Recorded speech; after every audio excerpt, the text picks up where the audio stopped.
আসসালামু আলাইকুম, সবাই কেমন আছেন? আশা করি সবাই অনেক অনেক ভালো আছেন। আল্লাহ আপনাদের সবাইকে ভালো রাখুক সে দোয়াই করি।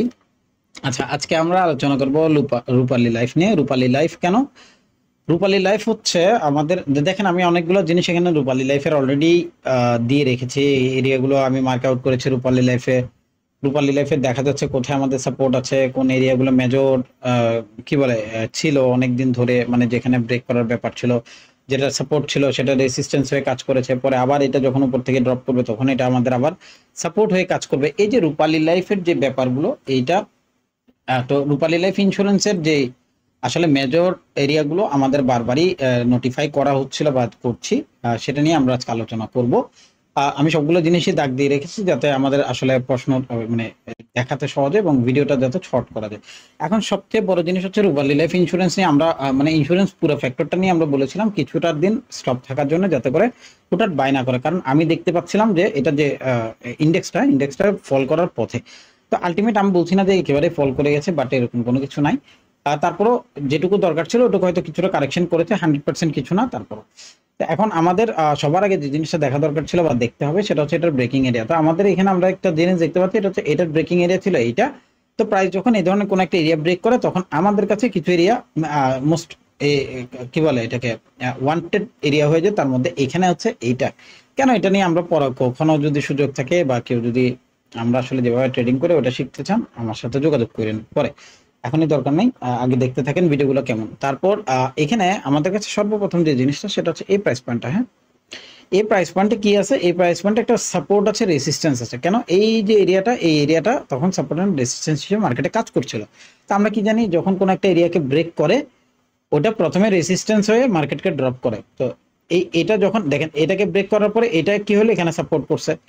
এটা কি ছিল? এটা রেজিস্ট্যান্স ছিল। এটা রেজিস্ট্যান্স হিসেবে কাজ করার পরে এটা আবার সাপোর্ট করে উপরের দিকে গেছে। তো এইটা যখন ব্রেক করছে এটা আমাদের সাপোর্ট হয়ে মার্কেটে কাজ করবে, এমনটা আমরা আশা করি প্রথম সাপোর্ট হিসেবে। তো এটা আমাদের ফিবোনাচি কি দরকার? ফিবোনাচি হচ্ছে প্রাইস কতটুকু পর্যন্ত রিট্রেসমেন্ট করছে সেটার একটা মেজারমেন্ট। তো এটা আমাদের মিনিমাম মেজারমেন্ট থাকে 50% পর্যন্ত। যদি প্রাইস রিট্রেসমেন্ট করে তাহলে মোটামুটি আমরা স্টার্ট করতে পারি যে এখন আমরা আস্তে আস্তে বাইরের জন্য থিঙ্ক করতে পারবো। তো এরকম অনেক সময় হয়েছে, দেখা গেছে প্রাইস ড্রপ করে এখান পর্যন্ত চলে আসছে, চলতেই পারে, কোনো ব্যাপার না।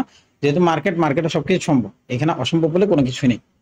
তো এখন রিসেন্ট টাইমে আমার কাছে সবচেয়ে ইম্পর্টেন্ট প্রাইস প্রথম হবে এইটা। এখান থেকে যদি এটাকে সাপোর্ট করে ফেলে খুবই ভালো, সাপোর্ট করে উপরের দিকে যাবে, এটা আমাদের লাস্ট টাইম পর্যন্ত যাবে মোটামুটি, এটুকু শিওর। যদি এরপর হচ্ছে যদি কোনো কারণে প্রাইস এটাকে ব্রেক করে ফেলে তখন প্রাইসটা এখানে আসার পরে এখানে আসবে, এখানে এসে প্রাইস উপরের দিকে যাবে, কিন্তু লাস্ট হাইকে আর ব্রেক করতে পারবে না। কেন?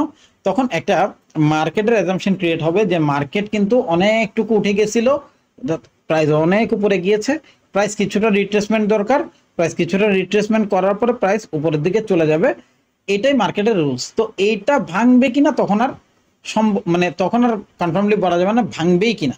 কিন্তু প্রাইস যদি এখন এইখান থেকে এই যে প্রাইস পয়েন্ট বা এই যে প্রাইস পয়েন্ট, এই দুই প্রাইস পয়েন্টের মাঝখান থেকে প্রাইস আইসে উপরের দিকে চলে যায়, তাহলে মোটামুটি এটা এশিওর হয়ে যাবে যে না, মার্কেট এখান থেকে আরো একটু উপরের দিকে যাবে। অর্থাৎ 126-এর যে হাই আছে, 126-এর যে অর্থাৎ রূপালী লাইফ ইন্স্যুরেন্সের যে 126 টাকা বা 127 টাকার যে হাই আছে, এটাকে ব্রেক করে উপরে যাওয়ার চান্সেস রাখে।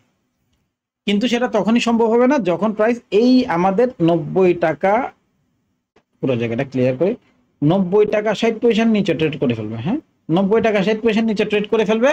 আলটিমেটলি আর প্রাইস এখানে কি করবে না, এখানে আসার পরে উঠলেও আলটিমেটলি কি করবে না, উপরের দিকে যাবে না, এটা এখানে আটকে যাবে। অর্থাৎ প্রাইস আবার এখান থেকে ড্রপ করে নিচের দিকে আসবে, তখন হয়তো 90 টাকা 60 পয়সা নিচেও ট্রেড করতে পারে, 80 টাকা 80 পয়সা পর্যন্ত নামতে পারে, অথবা আরো নেমে 68-এর যে আশেপাশের লেভেল অর্থাৎ 70, 71, 72-এর যে লেভেলগুলো, এগুলোকে সে আবার টাচ করতে পারে। ব্যাপারটা বুঝতে পারছি?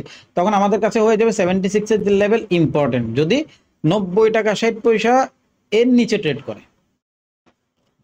ঠিক আছে, এই জিনিসগুলো আমাদের এখানে আসলে অনেকগুলো ফ্যাক্টর হয়ে মার্কেটে কাজ করে, আর বুঝতে হবে এগুলো আসলে অনেক অনেক ব্যাপার। সো আমাদের প্রথমে এখন এরিয়া হচ্ছে 97 থেকে 90 টাকার যে লেভেল, এটাই আমাদের এখন সাপোর্ট।